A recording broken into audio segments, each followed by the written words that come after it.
सबसे पहला जो आईपीओ है वो है श्रीराम ट्वाइजेक्स एंड अनदर जो आईपीओ है वो है क्लीन मैक्स एनवेरो। दोनों के दोनों कल के डेट में लिस्ट हो रहे हैं, तो कल आपको इसमें कितना परसेंट का लिस्टिंग गेन मिल सकता है एंड लिस्टिंग के डे में आपको करना क्या है, होल्ड करना है, सेल करना है, अगर सेल करना भी है तो आपको कितना परसेंट रख के सेल करना है या फिर डिस्काउंट में भी लिस्ट हो सकता है। तो सारे क्वेश्चन के जवाब मिलेंगे एंड लॉन्ग होल्ड करना है क्या वो भी आपको मिलेगा। ठीक है, सो चलो स्टार्ट करते हैं। सबसे पहले श्रीराम ट्वाइजेक्स का आईपीओ हम देख लेते हैं।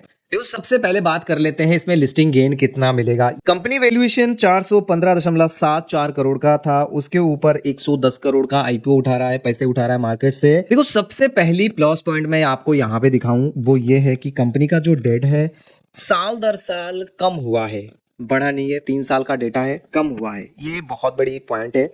साथ ही साथ इसका जो सरप्लस है साल दर साल वो भी बढ़ा है।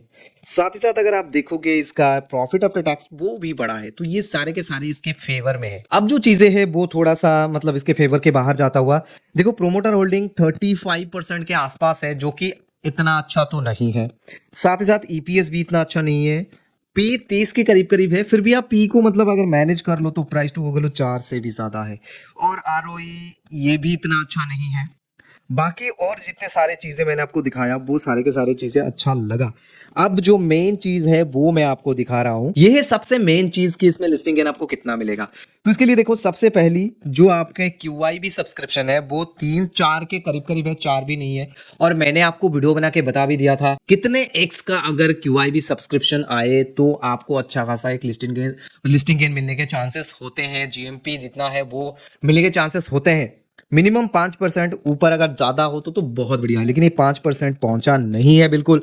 अगर आपको देखनी है एक आईपीओ को कब आपको मतलब अप्लाई करना चाहिए, कब आपको लिस्टिंग गेन ज्यादा मिल सकता है, उसके लिए वीडियो लिंक आपको एंड स्क्रीन पे मिलेगा, देख सकते हो। एंड नया इन्हें देख सकते हो 202x, 202x, बिग एच9 है 240x, उसके बाद स्मॉल एच9 है 179x, रिटेलर ने भी 76x ने मतलब कर दिया है। ओवरऑल देखा जाए तो 43.66x जो है ओवर सब्सक्राइब हुआ है।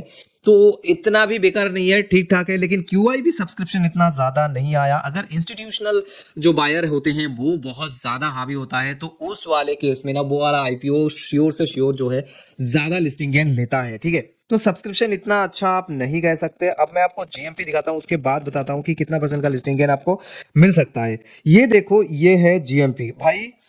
यहां अगर आप देखोगे तो ये स्टार्ट कब से हुआ था, 4 रुपए, 5 रुपए, 5 रुपए, 5 रुपए, 5 रुपए, कॉन्स्टेंटली 5 रुपए पे था, थोड़ा सा बड़ा 7.5, 13.5, उसके बाद सीधा -6 रुपीज, -7, -20 एंड अभी के टाइम में भाई -30 रुपीज कंटिन्यूअसली जो उसका जीएमपी है वो मतलब घटते घटते घटते घटते -30 पे आ चुका है। तो डेफिनेटली इसको देखने के बाद ऐसा लगता है कि ये वाला जो आईपीओ है ये भाई माइनस में लिस्ट, डिस्काउंट में लिस्ट हो सकता है। ठीक है, हो नहीं सकता, 70% चांसेस है कि आपको ये डिस्काउंट में लिस्ट होता हुआ दिखे। और भाई 30% चांसेस ये है कि आपको ये जो है मतलब इक्वल प्राइस में लिस्टिंग होता दिख सकता है। अगर मार्केट ऊपर जाए तो मुझे तो नहीं लगता कि कल के डेट में मार्केट ऊपर जाने वाला है, क्योंकि वर्ल्ड वाइड जो चल रहा है भाई, ईरान का हालत बेकार हो चुका है, पूरा वर्ल्ड अभी तहलका मच रहा है। ठीक है, अभी के टाइम में वही सारे के सारे वर्ल्ड वाइड मार्केट नीचे है, तो डेफिनेटली ये जो है डिस्काउंट में लिस्ट होने का चांसेस फुल है। ठीक है,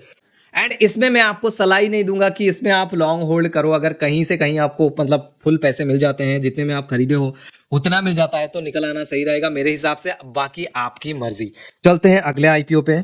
ये है क्लीन मैक्स एनवेरो। भाई कंपनी बहुत बड़ा है, 12,325.29 वैल्यूएशन है मतलब इसका कंपनी का, और उस पे 3,100 करोड़ का जो है टोटल आईपीओ साइज था। तो अच्छा खासा बड़ा आईपीओ था ये।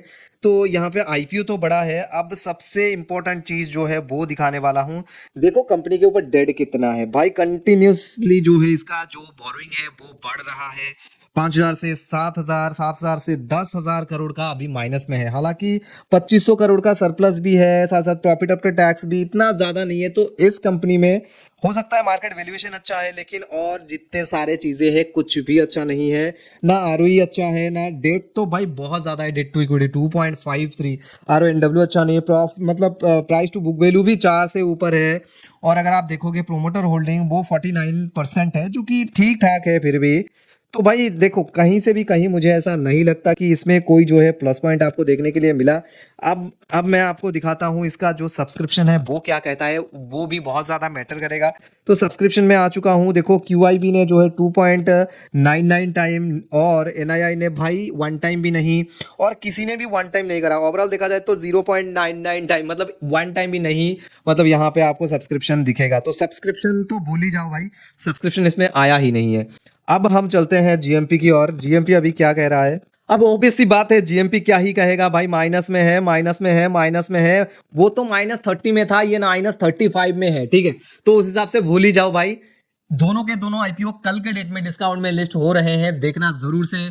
बहुत रेयर एंड रेयर केस में जो है ये प्लस में जो है, मतलब गेन में लिस्ट हो सकता है, या फिर इक्वल प्राइस में लिस्टिंग हो सकता है। तो यही भाई सलाह एक में भी आपको होल्ड करने का नहीं है, मैं तो नहीं दूंगा। अगर आपका जिगरा जो है बड़ा है तो डेफिनेटली आप कर सकते हो। तो यहाँ पे देखो, किसी भी IPO में आप जब इन्वेस्ट कर रहे हो तो आपको क्या क्या देखना है, और यहाँ पे आप क्लिक करके देख सकते हो। अगर आप HNI कैटेगरी में IPO अप्लाई करना चाहते हो तो कैसे करोगे। Thank you.